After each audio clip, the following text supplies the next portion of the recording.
Today's video is sponsored by Omis. Hey, what's up everyone? It's me Pratima, and after a long time, I am back with a laptop review. Today, I have the latest 2022 model of the Lenovo IdeaPad 3. If you've been watching my videos long enough, you might know that Lenovo's IdeaPad series has always ranked high in my list of the best budget ultrabooks.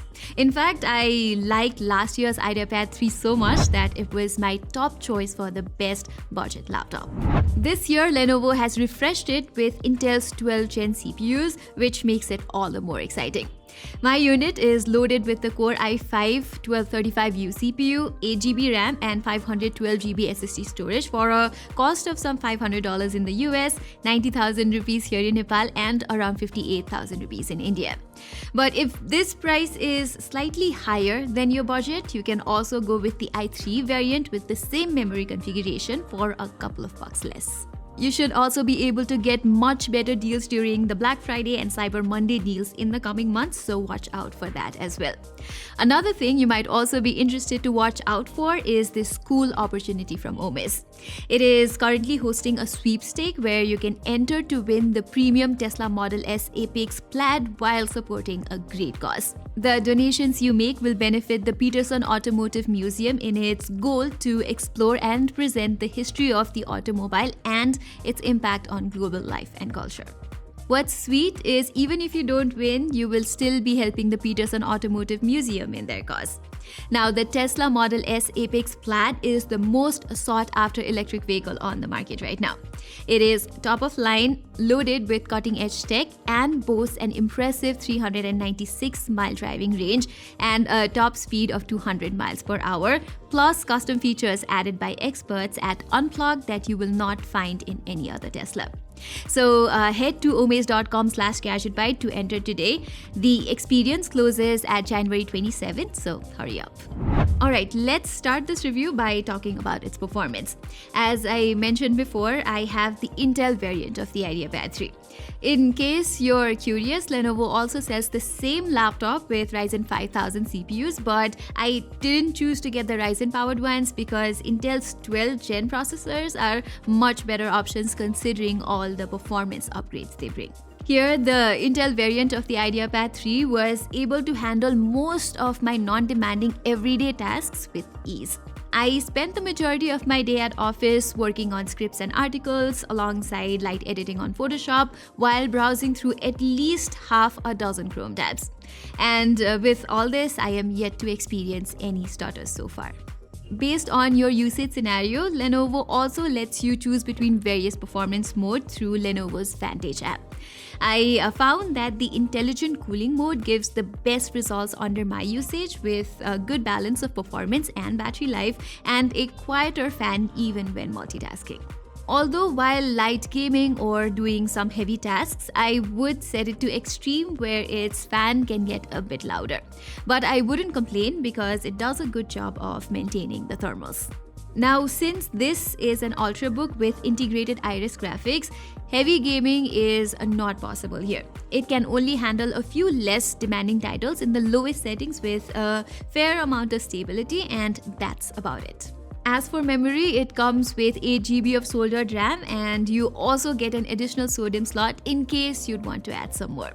The results from the onboard 512GB M.2 NVMe SSD are quite satisfactory too. And good thing is that it is user replaceable and you can even add an extra HDD or SSD on the vacant SATA interface. Plus, something I am quite pleased with about the IdeaPad 3 is its battery life.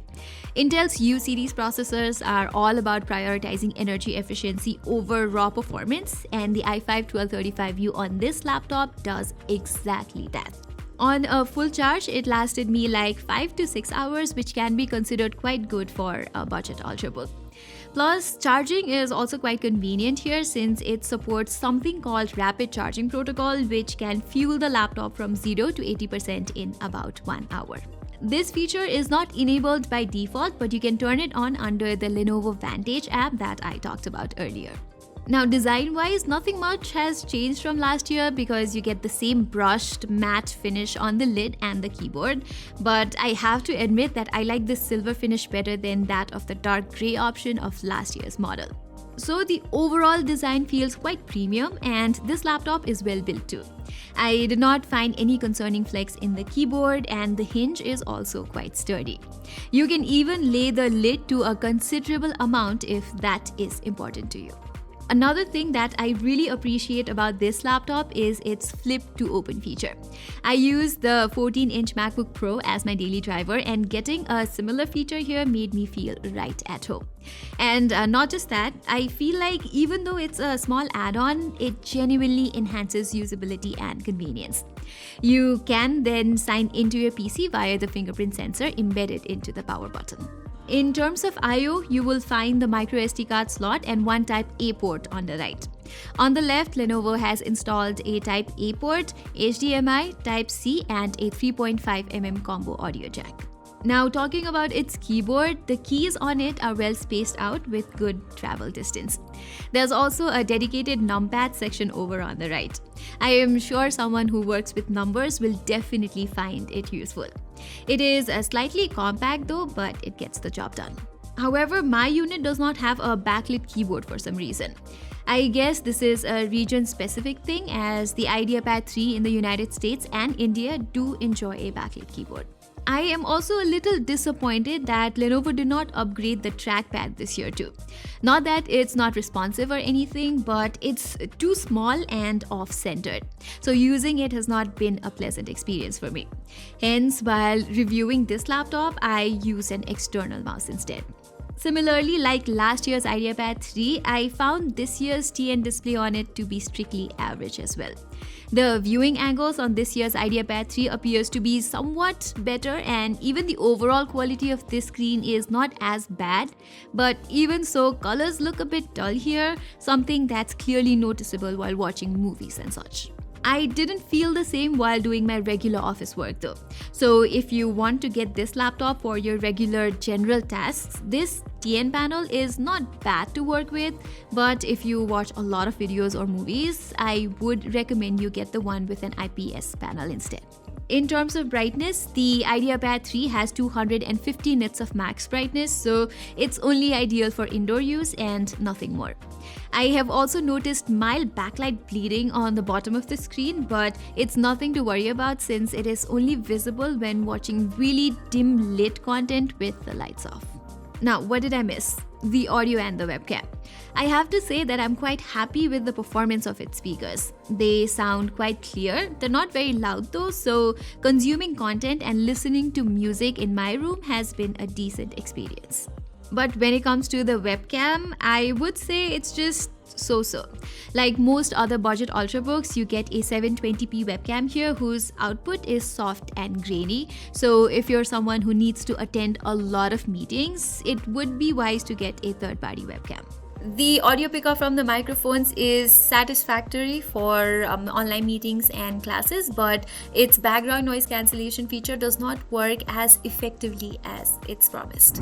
Okay, wrapping up this review, like its predecessor, this year's IdeaPad 3 checks out most boxes for a good low-cost ultrabook.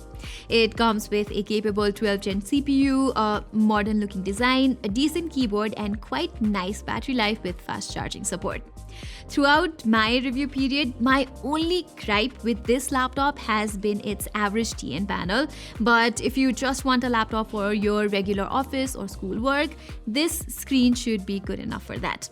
However, if screen quality matters to you a lot, there's always the option to get the IPS one, which should cost you a little more. So yeah, all in all, the Lenovo IdeaPad 3 is quite a well-rounded package, and it's definitely up for my recommendation. Alright guys, that was all for my full review of the 2022 edition of the Lenovo IdeaPad 3. If you have any other questions regarding this laptop, do drop them in the comments below. And while you're there, don't forget to subscribe to our channel and hit that notifications icon. Till then, I'm Pratima Adhikari, and thank you so much for watching.